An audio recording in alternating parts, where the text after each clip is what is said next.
Imagine living your life after 50 and feeling energized and excited about your future. Welcome to the Women in the Middle podcast, the podcast for women who are ready to figure out what they want and create the life they deserve.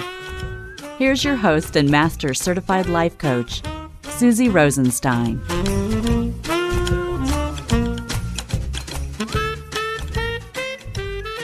Hey there, welcome back to the podcast, Women in the Middle. I'm your host, Suzy Rosenstein, and I am so glad to be here with you again for this week's episode, which is another interview in the Getting Real with Women in the Middle series.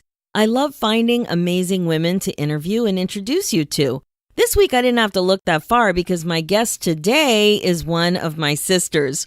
I'm the oldest, so I have literally known her for her whole life. And I know she has a compelling story to share about divorce. In fact, today we're talking about what it's like to experience an unexpected divorce. Several listeners have asked me about taking more of a look at divorce because it can be such a huge and common transition in midlife. This is why I'm excited for you to meet my sister, Lynne. As you know, one thing my podcast guests all have in common is that they're super cool women who have made a big, scary change in their lives and are now on the other side of it. So much so that they can reflect and share some amazing advice. Lynne went from what she thought was a stable, happy long-term marriage to responding to being blindsided by an unexpected divorce related to Facebook. As you can imagine, there was a lot to deal with. It turns out that today, according to Divorce Magazine in an article from June 2018, about 30% of divorces, maybe even a little bit more, are related to Facebook in one way or another. What's so interesting about Lynne's story, though, is what she learned about herself during this transition. As it turns out, she is way stronger than she thought. She ended up moving several states away and was able to purchase another home and basically start over. So yes, it was an exceptionally challenging phase of her life, but now that she's on the other side of it, she's much happier and has an interesting perspective and helpful advice to anyone else who's experiencing an unexpected divorce. Please enjoy the interview. Hey, Lynne, welcome to the Women in the Middle podcast. It's so fun to have you here. Hi, Suzy. Thanks for having me. Oh my gosh, my sister on the podcast with me. Don't we sound alike? Yes, we do. I know we totally have the same laugh. Everybody tells us that.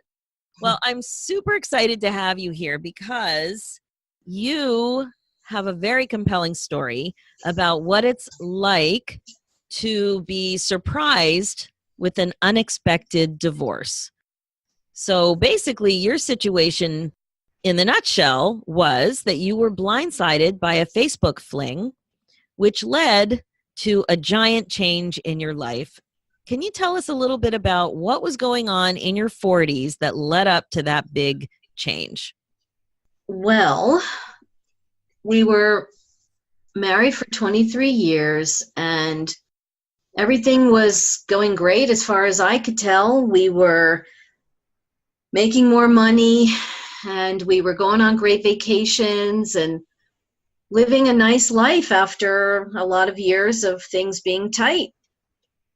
And then we were also planning on moving to Florida to live in better climate due to some medical issues he was having, and already went to Florida and looked at homes and neighborhoods. So you were ready to put your house on the market? Yes, we were almost ready to put the house on the market. We were getting it ready, putting a ton of things in storage and staging it. And he told me that he reconnected with a girlfriend from 28 years prior on Facebook.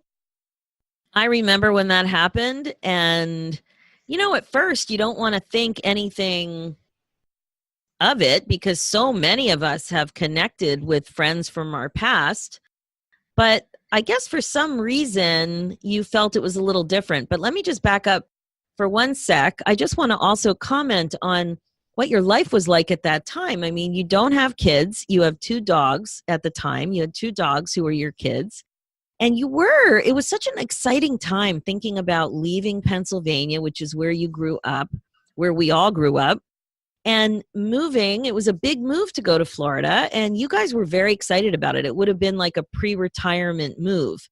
You weren't 50 yet, and it was a very exciting time. So now getting back to this Facebook fling, so he just casually announces that he reconnected with somebody from 28 years ago. And I know that's happened to so many of us. And like I said, for most of us, it's no big deal. But you had a little bit of a different feeling about it. What happened?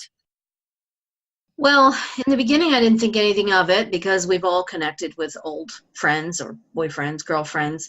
But it took about 4 months, and he was very, very acting strange. So what did you notice? You said he started to act a little strange with the phone?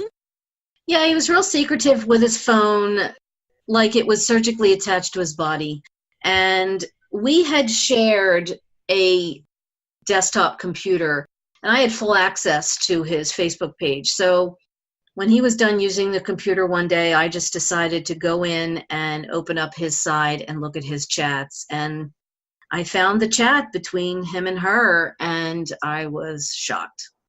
Yeah, it was so shocking because, like you said, your marriage was, it seemed fine. Like it had never even occurred to you that you weren't going to share a future together. You were actively making plans for retirement. So your eyes must have just bugged out when you saw that chat. I was actually in shock and mortified, hurt, upset, every feeling you can imagine. So I didn't know what to do. And I went into the room where he was in and approached him. Oh my God. I can vaguely remember this part of it. It's so funny because I've known you, my whole life. Actually, your whole life, not my whole life, because I'm older just by 2.5 years.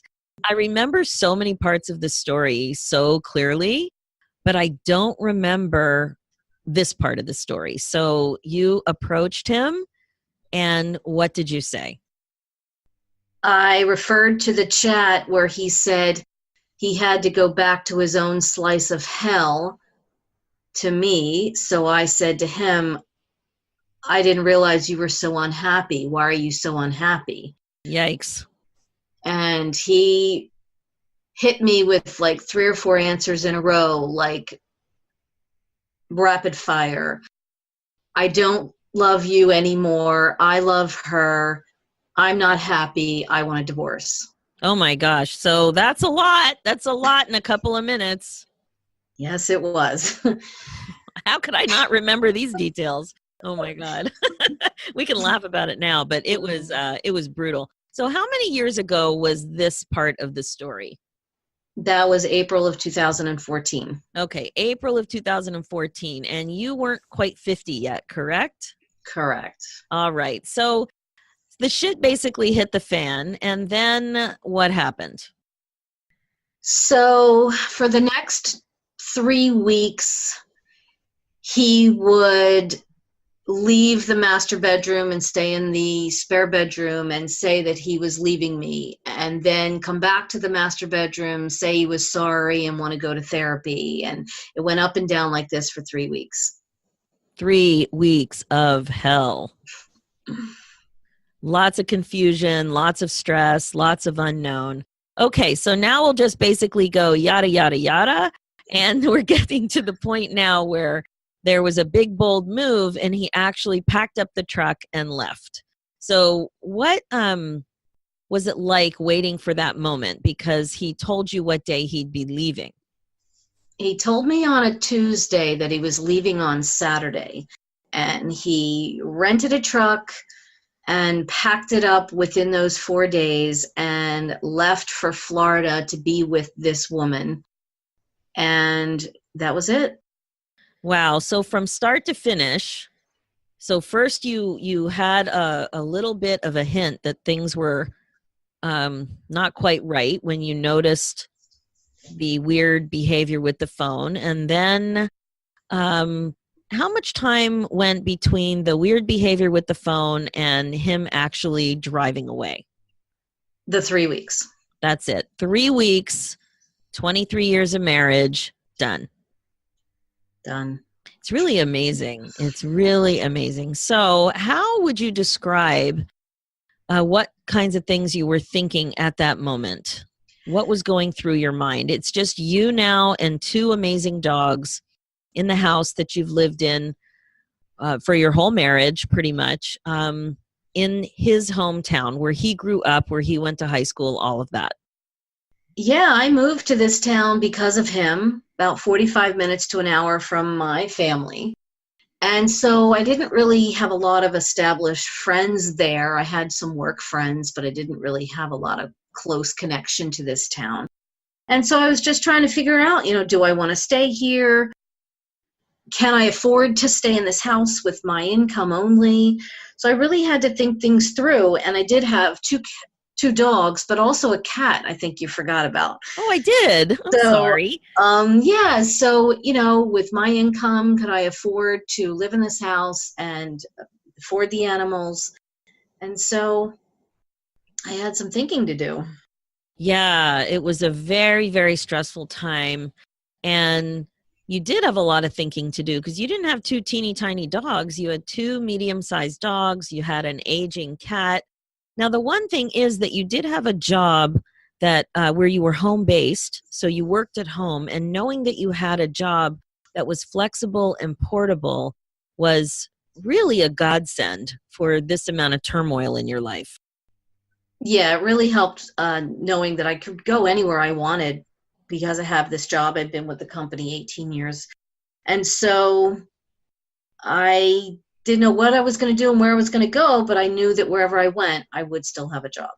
That's amazing. And the other thing I remember about this phase, I was so impressed that you knew so much about your financial situation. Like you had all the passwords, you managed everything. So like that kind of transition into going from a married couple to being a single person in a house with all those responsibilities, at least you knew your way around the block in that world. So had you always been taking care of the finances and the bills and all of that? Yes, for the majority of the marriage, I did take care of all the finances. So I had access to everything. And so when it became time of me being alone, I knew that I had to cut back, obviously, in some of the things. So I cut back everywhere I could financially to make it that I could afford to live there with the mortgage and all the bills. And that made it a little easier. Plus, had some money in the bank, which was helpful. Right. And then slowly but surely you realized that while you could do it, it was a little too tight for comfort. Yeah. So I wanted to move out of the house because it was a constant reminder for sure. Absolutely. I even looked to move back home, to where mom and the sisters live, but I just couldn't find anything in my budget. Right. So Lynne lived about, 45, 50 minutes away on the highway from where we grew up, our family home, the high school we went to, and where some of your friends still lived, and our other sisters still live in that vicinity. But yeah, it was impossible. The housing prices were just completely out of reach. And then something happened that was really interesting. One of our cousins had an idea. Yeah, we have a cousin in Rhode Island, and out of the blue, she suggested that maybe I should move there for something different. And I thought about it, and it sounded really interesting. It's funny because at first the idea seemed kind of crazy because it was kind of far away. How many hours drive is it from where 5. you live? It's a 5-hour drive, several states over. And so you just sat with it for a while. We talked about it a lot. But what was so cool was that, whenever you're stuck and overwhelmed, sometimes it takes an idea that's a little bit out in left field to shake things up and to help you think about what's actually possible and to get your mind going again about different options and different possibilities. So eventually it went from like a crazy idea to it's kind of possible. What was going through your mind? Yeah, I had been in PA almost my entire life. So I did need a huge change for sure. So I came to Rhode Island and I looked around, and Rhode Island's beautiful. There's water everywhere. Definitely not like Pennsylvania. And it became more of this is a doable idea. Yeah, it kind of became exciting. So there still wasn't a huge amount of time between the pain of the divorce. Like there were some very hard times for you emotionally. I remember that very clearly. One of the other things that became a way for you to have some unexpected pleasure and joy in your life, though, was something that really surprised you. It was when you started writing a blog. Yes, you sort of put the idea in my head, and I know I was resistant in the beginning, but So resistant. but I decided that yeah, it was a good outlet to get all that crap out of my head. So I started writing, and first I started writing about exactly what was happening to me, or what had happened and what was happening, the process of the divorce. And let me just say something about the process. So in Lynne's situation, it wasn't like there was a very friendly discussion about how to part ways. Like once that truck pulled out of the driveway, there wasn't another word spoken between the two of you. No, not at all. It was all through lawyers. And so a lot of, he wants this and me saying no. But we did split everything 50-50, and I got the house. He got his 401k retirement. So it did really work out evenly. Yeah, that's awesome. And at least that was an easy way to just move forward. That split was pretty easy. Okay, so you go to Rhode Island. You've been writing about everything and finding unexpected joy from all kinds of women contacting you and thanking you for sharing your story and connecting in that way. And then you decided that Rhode Island was actually quite appealing. And I remember when you first started to look at real estate, not only was it appealing because it's so pretty, but it was affordable. Yeah, there was a lot of houses here in my budget. I had enough to buy a house. I didn't have anything to fix up a house. There was a lot of fixer-uppers I had to go through to find something that was turnkey. But I finally found something turnkey. It was actually adorable. And I found an amazing agent who was just a doll and has now become a very good friend. She was very patient. I had to come here. It took me 5 or 6 months coming here once a month for long weekends, staying in hotels and with my cousin while I was looking. And it was an interesting process for sure, but I finally found the cutest little house, and the market was really tough also during the process. But I found this house that went on the market on a Wednesday, and I was the first person to see it on a Thursday and made an offer right away because it was perfect. And it's 2 blocks from the beach. I mean, seriously. But I want to just back up for a second, because one of the other things that you did that was something you never expected that you'd do is that you managed driving from Pennsylvania to Rhode Island by yourself. Now, let's go back a few decades. You were afraid to drive for a very long time. So you got your driver's license late, and then you were okay with local driving. You were one of the early bird adopters of the GPS technology and purchased your first GPS when it was hundreds and hundreds and hundreds of dollars, but it gave you freedom. But you were still fearful of driving a long drive on your own. Yeah, I'd never gone on any long drive myself. I've always had someone in the car with me, the ex. So it was the first time to ever drive beyond really 2 hours by myself. And so it was a 5-hour ride, and I just turned on that GPS and I was okay. I did it multiple times. So now I'm really good at it. You got good at it. You had to go around New York City and all those bridges, all of it. Yeah, one time I accidentally went across the George Washington Bridge, and that was scary. So now I don't do that anymore. Oh my gosh. So, I mean, really, we were all watching you do this, and it was like one hurdle at a time helped to build your self-confidence. So you started by having a thought that you just couldn't stop saying. Do you mind if we share that thought? I kept saying that I can't believe I have to do this by myself. Oh my God, that was the thought. I can't believe I have to do this by myself. And it's one of those thoughts. Now, well, when Lynne started this whole thing, I don't even think I was a life coach yet, but but then my skills got quite good. So a couple years in, I was very useful when it came to helping you sort it out. And what we saw was that thought, it looks like one of those thoughts that you're just sharing what's going on. Yeah, I just can't believe I have to do this myself. But when you dig a little bit and you notice that it's not a useful thought at all. So when you think that thought, I can't believe I have to do this on my own. Do you remember how it made you feel? Scared that I had to, sell a house all by myself and buy a house all by myself. Could I afford it? Could I handle it? Could I do everything? But I did.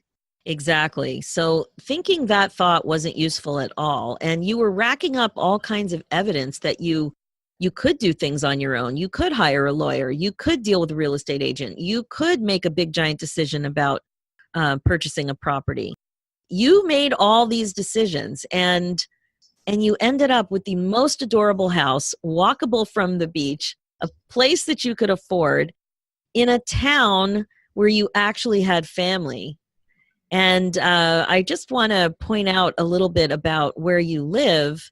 Our mother was born in Rhode Island, and we have a cousin and an uncle who live in Rhode Island. And what's super cool is when we look at photos from when we were small, they're labeled at places that you now go for fun, like Narragansett Beach. Yeah, and also I learned from our uncle that our grandparents lived here in Rhode Island and vacationed on the actual neighborhood that I now live in. It's unbelievable. So none of us knew that. So our uncle is 93 years old. He's a war vet. He's got an unbelievable memory for details in history. And he was able to share some really cool information. So where Lynne lives is, I guess it used to be like a little seaside resort with little cottages. Yes, this was an old beach town, all beach houses.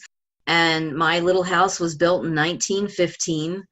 And I really downsized. I went from a 3-bedroom, 2-bath to a 2-bedroom, 1-bath, 866 square foot house with a fenced in yard. And like you said, I can walk to the beach. I'm 2 blocks from the beach and 5 restaurants. It's really a cute little area.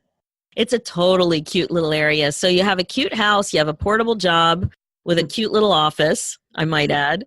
You're not in a cedar closet. And you have a blog that you have continued to write the whole time that you went through this big transition. Yeah, in the beginning, I wrote about, the doom and gloom of divorce and all that.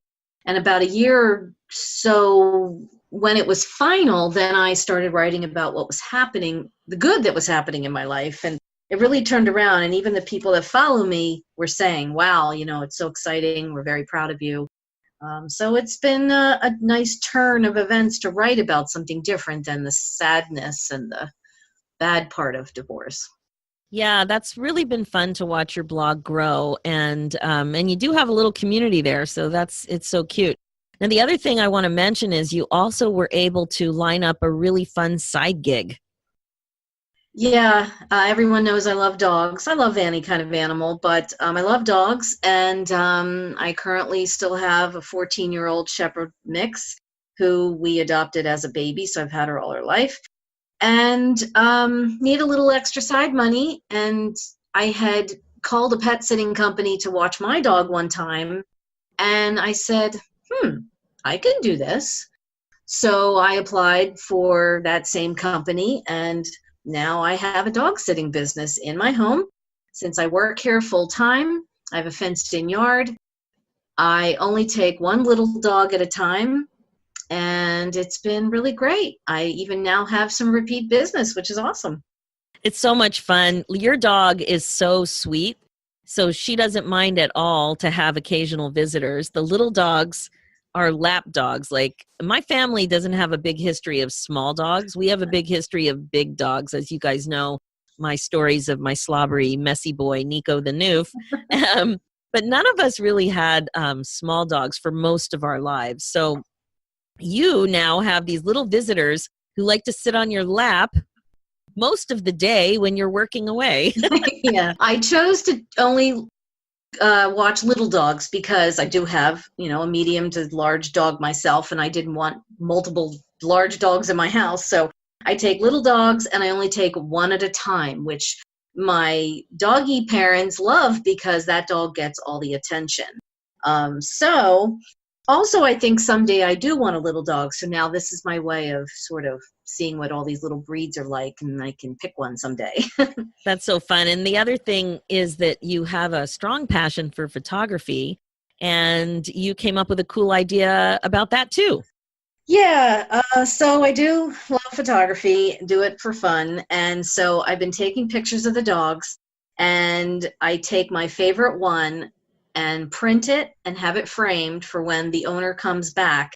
And it's practically an instant sell because it's right there. It's like going to the checkout counter and buying gum. It's right there. And I say, oh, just $10, and they buy it every time. And it's usually on the beach too, which makes it so beautiful. Yeah, well, my concept is, when you go on vacation, you take pictures. So you want a picture of your dog on vacation. And so it's really been a great little thing. In fact, the last owner picked up her dog on Monday, and I had the photo right there ready to go in the frame. And I couldn't believe it. She said, oh my God, that looks like my dog. And I said, it is your dog. And she goes, oh. It was so funny. That's and of course she bought it. Of course. Probably from embarrassment, but I don't care. No, I'm sure it was a beautiful shot. Okay, so I just want to review the timeline of this massive shift in your life. So how many years went by since it all happened? So when did things start happening? He left me in May of 2014. May 2014. And when did you actually move to Rhode Island? May of 2017. Okay, so 2 years of kind of being in shock. And so now it's been a year and a half since you've been there? Yeah, May was 1 year this year. Wow, a year and a half. So it's really a relatively short period of time to look at the massive amount of change that you've done in your life. And it's so funny, your blog is called He Left, Now What? And Now What has become way more exciting than him leaving, which is just so great. So one of the things I've noticed about the evolution of you, because now how old are you now? 52. You're 52. If I'm 55, you are 52. You are almost 53. Yep. Yeah. So what I've noticed is that you are way stronger than you thought you were. So what other lessons did you learn from this whole experience? Well, I never knew where I'd end up and if I could ever do something like this. Going through everything I went through and coming out the other end with a positive outlook. Never thought I could do it, and I could do it. Moving, buying a house by myself, and finding new friends, having a side job. It just all falling into place. Yeah, it really has all fallen into place. So your regular job has been there for you in its flexible, portable glory. You are stronger than you thought, and now you understand that. Now, like at first you thought, I can't believe I have to do this on my own. And now it's like, wow, I did do this on my own. Driving long distances doesn't even make you flinch anymore. No. It's amazing, right? And you own your own freaking home. Yeah, that's pretty amazing. I mean, I don't make a lot of money, but I have very good credit, so I did get my own little house, and it's very exciting that it's all mine. It's amazing. So what advice would you give other women in the middle out there who have this kind of a thing going on in their lives? Don't be scared. I think that we're all stronger than we think, actually. And I think that lean on your family and friends. That's what they're there for. My family and friends were there for me for sure, and that gave me the strength to move forward and try this big new move, and everybody's been so proud and there for me anytime I need them.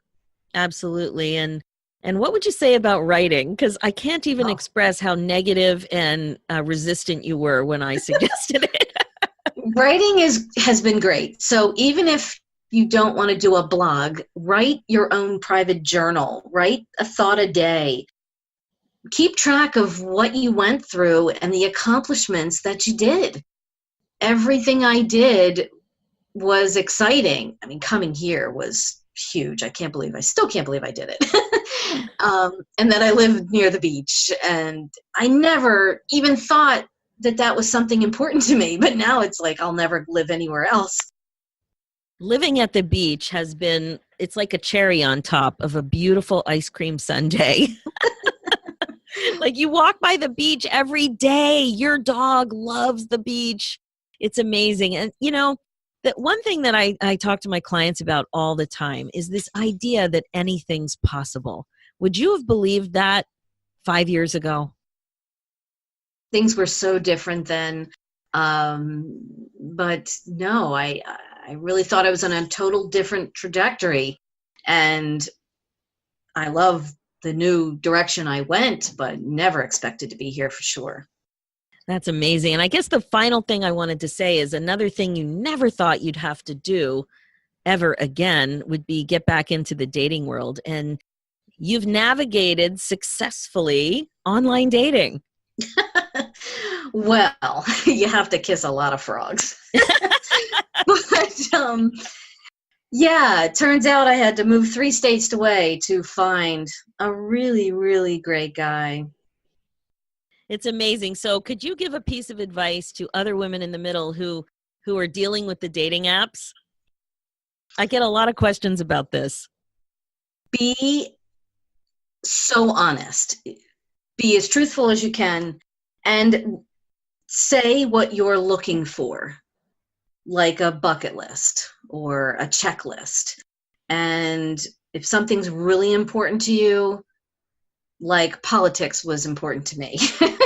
And so eventually I learned to say in my ad exactly what I was looking for, that I couldn't live with someone on the opposite side. Totally understand that. Yeah. No matter what side you're on. But just honesty. Yeah, that's great. That's great. And how long were you in the dealing with the dating apps? Well, I've been with him 5 months, so a year. There you go. There you go. Is there anything you would like to promote? Of course, we want to provide the link to your blog, He Left Now What? It's the www.heleftnowwhat blog. He Left Now What blog. I'll put the link in the show notes. Is there anything else? I don't know. I mean, the company that I pet sit with has been a really great thing to my life as well, rover.com. Even if you're not in my area, if you're vacationing in Rhode Island and you need a place to bring your dog, I'd be happy to watch them. Oh, that's a great idea. I will include the link to rover.com as well. So if you're ever in Rhode Island and you're traveling with your pet because the beaches are so gorgeous and you want to enjoy that kind of a thing, you've got a place to put your pooch. All right. Thank you so much for sharing your story, Lynne. I just know that it is really compelling. You touched on so many issues that are so relevant and important to other women in the middle, no matter what point in the story that they might find themselves. If they've been blindsided by a Facebook situation, if they are dealing with a divorce, if they are transitioning into living by themselves in a situation that's the new normal, all of it. And then the way you came through it with such pride in yourself, with pride and confidence in yourself. It's really, really amazing. So thank you so much for sharing your story. Thank you for inviting me on to tell it. Okay, take care. Thank you. I bet you can relate to the thought that Lynne kept thinking about having to do things alone now. So many women in the middle find themselves thinking that for a wide variety of reasons. She was able to accomplish way more than she ever imagined and has built up quite a bit of self-confidence as a result. Not a bad end result for anyone. If you like what you've heard, just head over to the Women in the Middle podcast on iTunes and leave me a review. Check out the show notes with more information and links at www.suzyrosenstein.com. As we're nearing the end of this week's episode, I want you to think about something. Was there something in the story that you heard today that really made you reflect about something in your own life? Maybe living near the ocean or moving to a different part of the world. Maybe these kinds of things crossed your mind. Perhaps working from home or starting a fun side gig. Moving toward new goals is a way to get excited about your life again. Sometimes it feels like an uphill battle for sure when an idea like this pops into your mind. It can be easier to close it down before you even allow yourself to fully think about what you really, really want in your life. But before you allow yourself to have it, to create it, you just totally close it down. That's the reason I've been busy putting together an amazing year-long coaching experience for you. It is called the 50 Unplugged Mastermind, and it is exactly what you're looking for when you really believe that you're older and wiser and ready to finally put your own needs on the priority list for a change. It's about celebrating opportunity like these cool new ideas that pop into your mind. It's about unplugging from the stereotypes about what you can't do because of your age and confidently focusing on what you can do regardless of how old you are. It's about possibility, growth, excitement, and freedom. How great is that? And the best part is that you get to be a part of an amazing community of women who want the same thing. So to learn more about this unique and totally fun year-long coaching experience for women who are turning 50 or in their 50s and are committed to getting excited about their lives again, you just gotta click through. You've waited long enough. It is time to celebrate opportunity in your 50 Unplugged life. You don't want to let another year go by with you not doing the things that you find yourself spinning about, do you? Like seriously, ask yourself, do you wish you could actually fall in love with your life, especially now at your age? That's what I'm talking about. 50 Unplugged is about being way more intentional about your life so that you don't have regrets. Nobody else will do this for you. Learn more about this unique and totally fun experience at www.talktosuzy.com. Like I said, you've waited long enough. Don't waste another minute. Just go to www.talktosuzy.com, book your 10-minute call to see if we're a good fit. It is free and no obligation. You really can create that life you've always wanted. Seriously, you really can. Now, there are limited spots and bonuses for signing up this month, so get going. I can't wait to see your name in my calendar.